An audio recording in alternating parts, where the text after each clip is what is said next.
Hi students, நான் வெற்றி tuition சென்டர்லேருந்து கல்யாண்குமார் பேசுகிறேன். நம்மளுடைய மாஸ்டரிங் மேத்ஸ் கிளாஸில் இன்றைக்கி லாகிரிதமில் இருக்கக்கூடிய எல்லா கான்செப்ட்ஸையும் பார்க்க போகிறோம். அதில் ஃபஸ்ட்டு பார்ட் வீடியோ தான் இது, சரியா? ஸோ லாகிரிதம்னா என்ன? நம்ம ஸ்கூலில் வந்து ஒரு ப்ளூ கலரில் ஒரு புக் கொடுப்பாங்க. அந்த புக்கில் குட்டி குட்டியாக நம்பர் இருக்கும், லாக் நம்பர்ஸ். அதை பார்த்து நம்ம கண்டுபிடிச்சி செய்வோம். ரொம்ப போரிங்கான ஒரு சப்ஜெக்ட் மாதிரி தெரியும் இல்லையா? ஆனால் உண்மையில் வந்து பார்த்திங்கன்னா லாகிரிதம் பின்னாடி ரொம்பவே இன்ட்ரெஸ்டிங்கான ஒரு ஸ்டோரியே இருக்குது. ஸோ அந்த ஸ்டோரி என்னன்றதையும் நம்ம பார்த்துடலாம். அதுக்கப்புறம் இதில் இருக்கக்கூடிய கான்செப்ட்ஸ் பார்க்கலாம், சரிங்களா? எல்லாத்துக்கும் முன்னாடி இந்த லாகிரிதம் நம்ம எப்போதுமே ஒரு கான்செப்ட் பார்க்கும்போது அந்த கான்செப்ட் ரியல் லைஃப்பில் எங்கே யூஸ் ஆகுது அப்படின்றத பார்த்துட்டு தான் பார்ப்போம். அப்போ தான் உங்களுக்கு அந்த லாகிரிதமோட ஒரு பாண்டிங் ஏற்படும் இல்லையா? ஸோ ஃபர்ஸ்ட் ஆஃப் ஆல் லாகிரிதம் எங்கெல்லாம் யூஸ் ஆகுது அப்படிங்கிறீங்கன்னா, லாகிரிதம் எங்கெல்லாம் யூஸ் ஆகலைன்னு கேட்டால் சொல்கிறது ஈஸி, எங்கெல்லாம் யூஸ் ஆகுதுன்னு கேட்டால் சொல்கிறது கொஞ்சம் கஷ்டம்தான், சரிங்களா? இருந்தாலும் ரொம்ப முக்கியமான இடங்களை மட்டும் நான் சொல்கிறேன். சயின்ஸ் அண்ட் இன்ஜினியரிங்கை பொறுத்த வரைக்கும் சவுண்டுடைய இன்டென்சிட்டியை கண்டுபிடிக்கிறதுக்கு லாகிரிதம் யூஸ் பண்ணுறோம். அதுக்கப்புறம் நீங்கள் நியூஸ் பேப்பரெல்லாம் பார்த்துருப்பீங்க, இல்லை நியூஸில் பார்த்துருப்பீங்க. இந்த மாதிரி ஒரு கண்ட்ரியில் 6.5 ரிக்டர் அளவில் வந்து ஒரு நிலநடுக்கம் ஏற்பட்டது அப்படிலாம் சொல்லுவாங்க, சரியா? ஸோ எர்த்குவேக்கை வந்து அளக்கிறதுக்கு ரிக்டர் ஸ்கேல் யூஸ் பண்ணுறோம். அந்த ரிக்டர் ஸ்கேலில் இருக்கக்கூடிய அளவுகளும் லாகிரிதம் யூஸ் பண்ணி தான் பண்ணுறோம், சரியா? அதுக்கப்புறம் நம்மளுடைய பிஹெச் வேல்யூ பார்க்குறதுக்கு லாகிரிதம் தான் யூஸ் பண்ணுறோம். ஸோ பிஹெச்சோட பேசிக் ஃபார்முலா பாருங்களேன், அங்கேயே லாக் வந்துடும், சரிங்களா ஸ்டூடெண்ட்ஸ்? அது மாதிரி சயின்ஸ் அண்ட் டெக்னாலஜி மட்டும் இல்லை, எக்கனாமிக்ஸ் காமர்ஸ்லேயும் வந்து பார்த்திங்கன்னா இது யூஸ் ஆகுது. உதாரணத்துக்கு காம்பவுண்ட் இன்ட்ரெஸ்ட் கண்டுபிடிக்கிறதுக்காக, இல்லைனா ஸ்டாக் எக்ஸ்சேஞ்சில் நிறையா கால்குலேஷன்ஸ் பார்க்குறதுக்காகலாம் லாக் வந்து என்ன பண்ணுறோம், யூஸ் பண்ணுறோம், சரியா? அதுக்கப்புறம் மெடிசன்ஸை பொறுத்த வரைக்கும்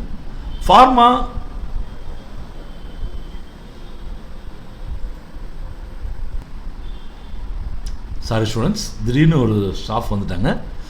ஸோ மெடிசன்ஸை பொறுத்த வரைக்கும் ஃபார்மகோ கைனடிக்ஸ் இதில் வந்து பார்த்திங்கன்னா லாகிரிதம் நிறைய யூஸ் ஆகுது. அதே மாதிரி பாக்டீரியல் க்ரோத்தை வந்து கால்குலேட் பண்ணுறதுக்கு, ஏன்னா பாக்டீரியல் க்ரோத் வந்து எப்படி இருக்கும், ரொம்பவே வந்து ரேப்பிடாக இருக்கும் இல்லையா? அதை கால்குலேட் பண்ணுறதுக்கும் நம்ம என்ன யூஸ் பண்ணுறோம், லாகிரிதம் யூஸ் பண்ணுறோம். இது போக கம்ப்யூட்டர் சயின்ஸில் அனலைஸ் ஆஃப் ஆல்கிரிதம், அதுக்கப்புறம் வந்து இன்ஃபர்மேஷன் தியரி, இந்த மாதிரி நிறைய இண்டஸ்ட்ரியில் வந்து லாகிரிதமை யூஸ் பண்ணுறோம். புரியுதுங்களா students? Okay, what is logarithm? லாகிரிதம்னா என்ன? இவ்வளோ ஃபீல்டில் இவ்வளோ யூசேஜ் இருக்கக்கூடிய அந்த லாகிரிதமை பற்றி உங்களுக்கு என்ன தெரியும் அப்படின்றத நம்ம இந்த வீடியோவில் பார்க்க போகிறோம், சரியா?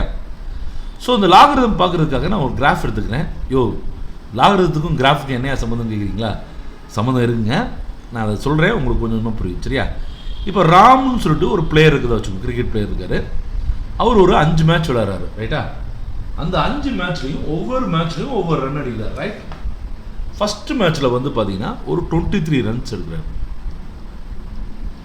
அடுத்த மேட்ச்சில் பார்த்தீங்கன்னா அவர் 3 ரன்லேயே அவுட் ஆகிறாரு. அடுத்த மேட்ச்சில் சூப்பராக விளையாண்டு ஒரு 117 ரன்ஸ் எடுக்கிறாரு. அடுத்த மேட்ச்சில் 70 எடுக்கிறாரு. அடுத்த மேட்ச்சில் 99ல் அவுட் ஆகிறாரு, சரியா? அப்போ இதை ஒரு கிராஃபில் நம்ம பிளாட் பண்ணியிருக்கோம். ஸோ எக்ஸ் ஆக்சிஸில் வந்து பார்த்தீங்கன்னா match number 1, match number 2, match number 3, match number 4, match number 5 பார்த்துருக்கோம்.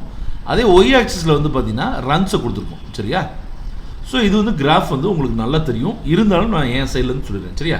அப்போ எக்ஸ் ஆக்சிஸில் மேட்சஸையும் ஒய் ஆக்சிஸில் ரன்ஸையும் எடுத்துருக்கோம், ரைட்? இப்போ ஞாபகம் வச்சுக்கோங்க, சரியா? இப்போது கண்ட்ரிஸுடைய பாப்புலேஷன் லிஸ்ட் 2018 செக்ஷன் கிடச்சிச்சு.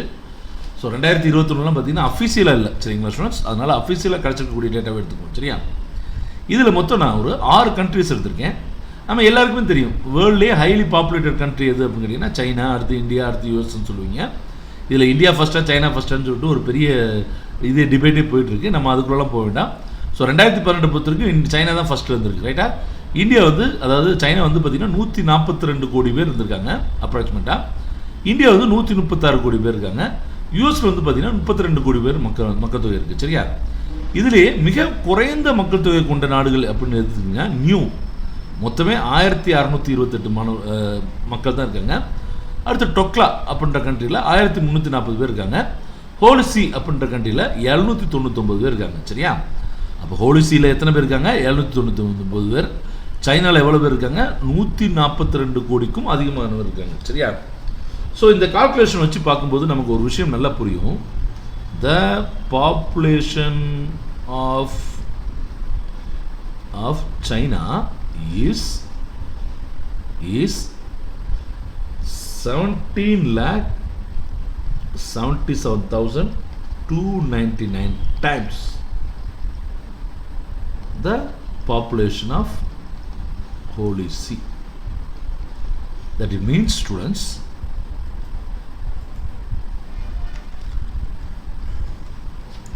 அதாவது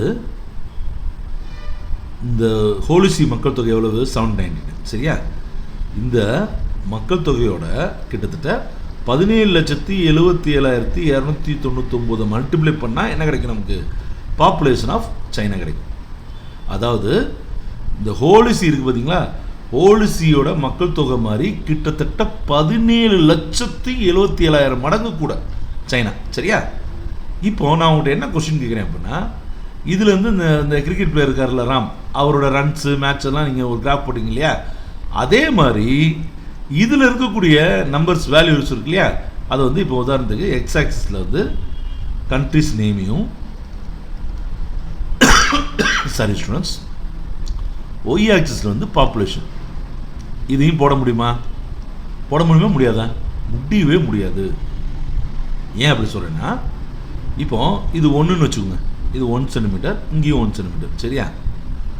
இதில் ஹோலி See வந்து நான் போடுறேன் 1 சென்டிமீட்டருக்கு, அதாவது 7999 போடுறேன் அப்படின்னா, சைனா நான் போடும்போது எனக்கு எவ்வளோ லென்த்து, எத்தனை சென்டிமீட்டர் வேணும்னா 17,77,299 சென்டிமீட்டர் வேணும். கரெக்டு தானே? ஏன்னா இது மாதிரி கிட்டத்தட்ட இத்தனை டைம் வந்து சைனாவோட இது பெருசு இல்லையா. அப்போ நாங்கள் 1 சென்டிமீட்டருக்கு நான் போட்டேன் அப்படின்னா இங்கே எத்தனை சென்டிமீட்டருக்கு போகணும்? நான் 17,77,299 சென்டிமீட்டர் போடணும். சரியா? Is it possible?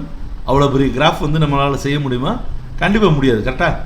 சரி சார், இல்லை சார் அதெல்லாம் பண்ணிடலாம் சார் அப்படின்னு சொன்னால், நான் உங்களுக்கு ஒரு சின்ன கால்குலேஷன் எடுத்து கொடுக்குறேன் ஸ்டூடெண்ட்ஸ். ஒரு கிராஃபில் இது 1 lakh, இது வந்து பார்த்தீங்கன்னா 10,000, இது 5,000, சரி 500, இது வந்து 100. எங்கே 100 இருக்குன்னா இருக்குது, நல்லா பாருங்கள். இது லேக் ஸ்டூடெண்ட்ஸ், இது 10,000. சரிங்களா? இது வந்து 500. ஒரு சின்ன கோடு தெரியுதா உங்களுக்கு? கொஞ்சம் நான் பெருசாக காமிக்கிறேன் பாருங்க.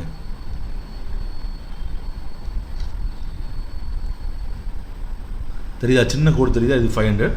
இதில் கோடு மாதிரியே தெரியல, இது 100. சரியா?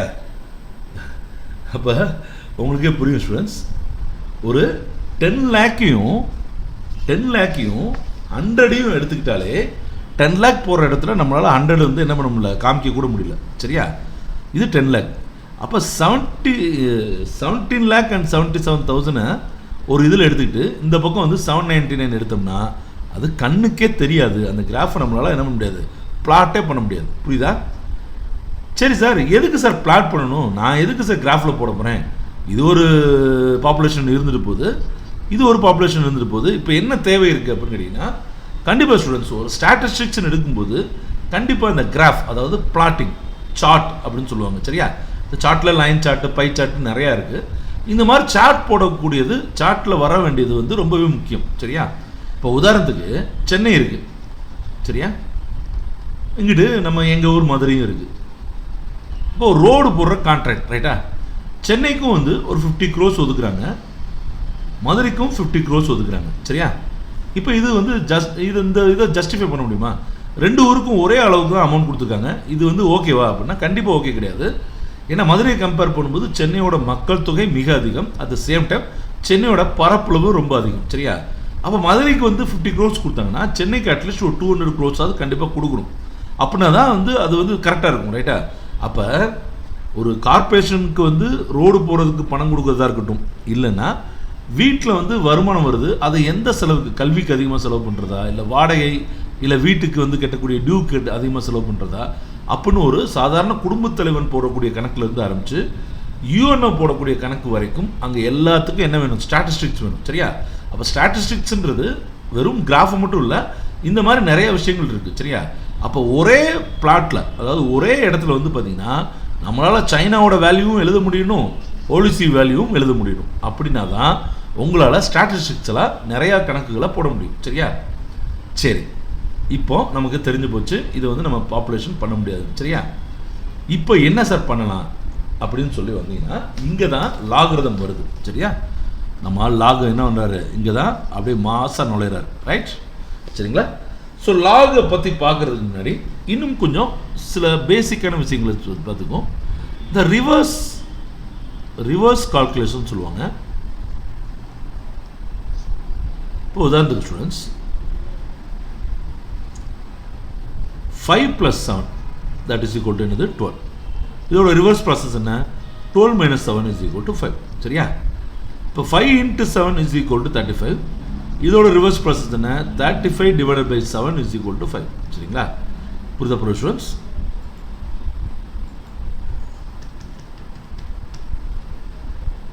சரிங்களா? ஸோ இது வந்து என்ன சொல்லுவாங்கன்னா மேத்தமெட்டிக்ஸில் வந்து ரிவர்ஸ் ப்ராசஸ் சொல்லுவாங்க. இது நமக்கு இந்த இன்டெக்ரல் அண்ட் டிஃபரன்ஷியேஷனில் பார்த்துப்போம். டிஃபரன்ஷியேஷனை அப்படியே வந்து நம்ம தலைகீழ பண்ணோம் அப்படின்னா ரிவர்ஸில் பண்ணோம்னா இன்டெகிரேஷன் வரும். அல்லது இன்டெகிரேஷனை ரிவர்ஸில் பண்ணோம்னா உங்களுக்கு வந்து இது வரும்னு பார்த்துருப்பீங்க, டிஃபரன்ஷியேஷன் வருது. அதே மாதிரி தான். சரியா? இப்போ இந்த மாதிரி கணக்குகளையே எக்ஸ்போனன்ஷியல் எப்படி இருக்குன்னு பாருங்க. இப்போ 5³ எடுத்துக்கோ ஸ்டூடெண்ட்ஸ். 5³ மீன்ஸ் என்ன? 5 × 5 × 5. சரியா? That is 125. ரைட்டா? அப்போ 5³ அப்படின்றது ஒரு வேல்யூ என்ன? 125. சரியா? இதை நம்ம ரிவர்ஸில் எழுத முடியுமா அப்படின்னா லாகரிதம் யூஸ் பண்ணி எழுத முடியும். சரியா ஸ்டூடெண்ட்ஸ்? என்ன முடியும்? லாக் யூஸ் பண்ணி எழுத முடியும். இதை பை யூஸிங் log notation எப்படி எழுதலாம் அப்படின்னா log base 5 125 is equal to 3. புரியுதா ஸ்டூடெண்ட்ஸ்? இங்கே நல்ல கவனிங்க ஸ்டூடெண்ட்ஸ். இங்கே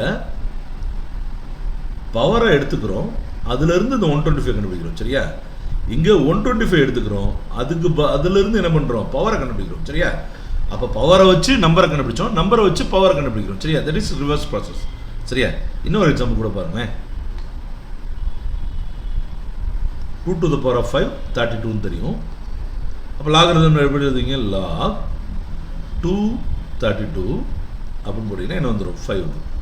புரியுதா ஸ்டூடெண்ட்ஸ்? சரிங்களா? ஸோ இதிலிருந்து லாகரிதம்க்கு வந்து என்ன சொல்லியிருக்காங்கன்னா ஒரு பர்ஃபெக்டான ஒரு ஃபார்முலாவே க்ரியேட் பண்ணியிருக்காங்க. அது என்னன்றதை பார்க்கலாம். சரிங்களா?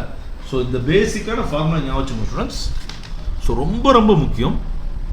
ஸோ இது தெரிஞ்சுக்கிச்சுன்னா லாகில் நம்ம ஒரு பாதி படித்த மாதிரி தான். சரியா? என்னென்னா a to the power of x is equal to b. a to the power of x is equal to b னா என்ன வரும்னா log base a b is equal to x1. புரியுதா ஸ்டூடெண்ட்ஸ்?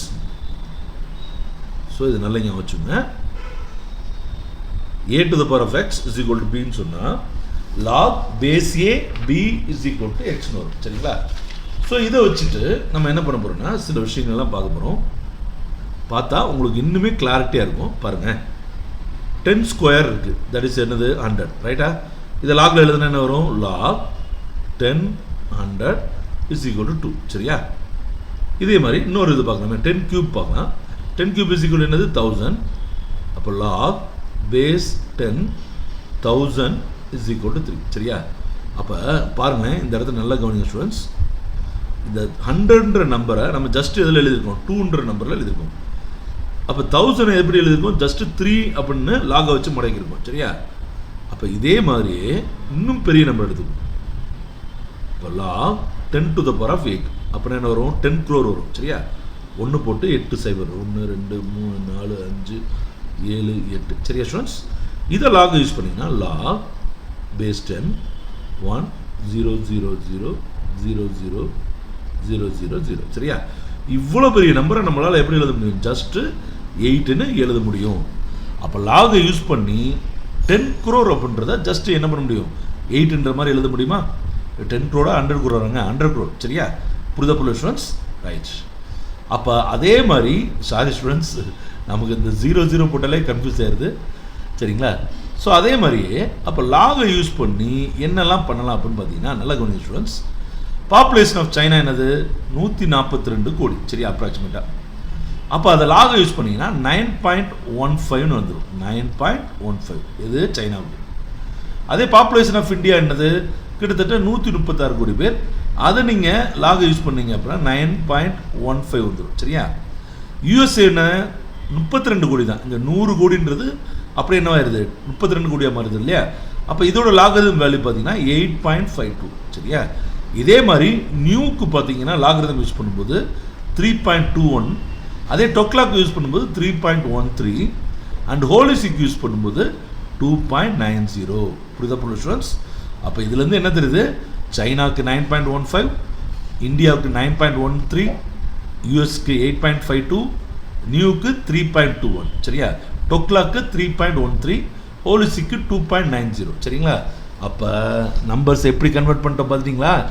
முதல்ல என்ன தெரிஞ்சு, ஹோலிசியோட நம்பரோட இன்ட்டு 17 lakhs என்ன பண்ண வேண்டியது இருந்துச்சு, மல்டிப்ளை பண்ணால் தான் இந்த ஆன்சர் வருன்ற மாதிரி இருந்துச்சு. ஆனால் இப்போ பாருங்கள், ரொம்ப சிம்பிளாக அந்த மாதிரி இருந்துச்சா இல்லையா? இதை நம்மளால் கிராஃபில் பிளாட் பண்ண முடியும். பாருங்கள் சைனாவுக்கு என்ன பார்த்தோம் நம்ம, தெரியுதா உங்களுக்கு? ஆக்சுவலாக சைனா கட் ஆயிடுச்சு, இந்தியாவில் இருந்திருக்கு. இது 9.13, இது யூஎஸ் என்ன பார்த்தோம் நம்ம, 8.52, ரைட் ஸ்டூடெண்ட்ஸ்? அதே இதில் ஹோலிசி என்ன இருந்துச்சு, 2.90. சாரி ஸ்டூடெண்ட்ஸ், சைனா இது வந்து என்ன ஆயிடுச்சு அப்படிங்கிறீங்கன்னா, இந்த இடத்த கட் பண்ணி நான் இது பண்ணேன் இல்லையா, அதில் வந்து கட் ஆயிடுச்சு. ஸோ நீங்கள் இருந்தாலும் இதை பார்த்துக்கோங்க, இந்தியா இதை வச்சு வந்து நீங்கள் பார்த்துக்கலாம், சரியா ஸ்டூடெண்ட்ஸ்? அப்போ ஒரே இடத்துலேயே வந்து பார்த்தீங்க அப்படின்னா நம்மளால் என்ன பண்ண முடிஞ்சு, ஹையஸ்ட் பாப்புலேட்டட் கண்ட்ரியும் வெரி வெரி லோவஸ்ட் பாப்புலேட்டட் கண்ட்ரியும் என்ன பண்ணியாச்சு, நம்ம ஒரே இதில் பார்த்தாச்சு, சரிங்களா? இதே மாதிரி நிறைய எக்ஸாம்பிள் இருக்குது ஸ்டூடெண்ட்ஸ். இப்போ நீங்கள் இதிலெல்லாம் நியூஸில் பார்த்துருப்பீங்க. நான் சின்ன பையனாக இருக்கும்போது ஆச்சரியப்பட்டிருக்கேன். நீங்கள் எனக்கே ஆச்சரியப்பட்டிருக்கீங்களான்னு சொல்லுங்களேன். சொல்லுவாங்க, டெல்லி, அடிக்கடி நம்ம தலைநகரம் டெல்லியில் வந்து பார்த்தீங்கன்னா எர்த்குவேக் வந்திருக்கும். ரிக்டர் அளவுகோலில் 5.2 இல்லை 5.6 அந்த மாதிரி ஏதாவது ஒரு நம்பர் சொல்லுவாங்க, சரியா? உடனே டெல்லியோட வீடியோ காமிப்பாங்க. சும்மா அங்கங்கே கட்டடங்கள் அடைஞ்ச மாதிரி இருந்திருக்கும், சில வீடுகளில் வந்து கிராக் விழுந்த மாதிரி இருந்திருக்கும், ரோடில் கிராக் விழுந்த மாதிரி இருக்கும், ஏதாவது ரொம்ப பழைய கட்டடம் வந்து லைட்டாக இடிஞ்ச மாதிரி காமிப்பாங்க, சரியா? அதே இன்னொரு கண்ட்ரியில் வந்து பார்த்தீங்கன்னா 7.2 எர்த்குவேக்னு சொல்லுவாங்க, ஜப்பானில் அந்த மாதிரிலாம். அங்கே பார்த்தீங்கன்னா அந்த ஊரே தரமட்டமாக இருக்கும். எனக்கு ஆச்சரியமாக இருக்கும், ஏன்னா 5.6 வந்து டெல்லி வந்து ஸ்ட்ராங்காக இருக்குது, வெறும் 7.2க்கு அந்தந்த வீடு விடிஞ்சு போச்சு. அப்போ நான் என்ன நினைப்பேன் அப்படின்னா, ஒருவேளை டெல்லியில் இருக்கக்கூடிய கட்டடங்கள்லாம் ரொம்ப ஸ்ட்ராங் போல் அப்படின்னு சொல்லி சின்ன வயசில் நினச்சேன். சீரியஸ்லி 100% நான் இந்த வீடியோக்காக சொல்லலை, நிஜமாக அப்படி நினச்சிருக்கேன், சரிங்களா ஸ்டூடெண்ட்ஸ்? ஆனால் இப்போ தான் தெரியுது, அதாவது நான் படிக்கும்போது மேத்ஸ்லாம் பற்றி பார்க்கும்போது தான் எனக்கு என்ன கேட்டிங்கன்னா 7.2 எர்த்குவேக் அப்படின்றது 5.6 விட கம்பேர் பண்ணும்போது very very very very very strong, சரியா? கரெக்டாக சொல்லணும்னா 5.6 எர்த்குவேக் இருக்குது பார்த்தீங்களா, அதை விட கிட்டத்தட்ட 250 மடங்கு அதிகமான பவர் உள்ளது என்னதுன்னா 7.2 எர்த்குவேக். ஏன்னா இதை ரிக்டர் ஸ்கேலில் தான் சொல்கிறாங்க.